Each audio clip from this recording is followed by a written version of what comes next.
Cho gà ăn 3 loại rau để tăng cường sản lượng trứng và tăng tốc sự phát triển của chúng. Trước khi chia sẻ 3 loại rau này, hãy chắc chắn rằng bạn đã bật thích và biểu tượng lưu ở bên phải. Nếu bạn không làm như vậy, bạn chỉ có thể xem video của tôi. Sau này bạn có thể xem lại mà không bị quên. Rau cần tây, cho gà ăn rau cần tây tươi để tăng cường sản lượng trứng lên đến 10 đến 20%. Hãy cho gà ăn 3 lần mỗi tuần.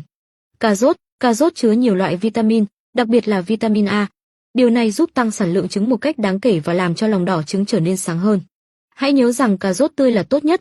Hẹ, cho gà ăn hẹ có thể giúp tăng cường hệ miễn dịch, ngăn ngừa bệnh dịch gà và thúc đẩy sự thèm ăn của gà.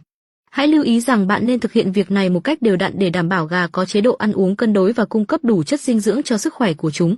Hãy theo dõi tôi để nhận nhiều thông tin hữu ích.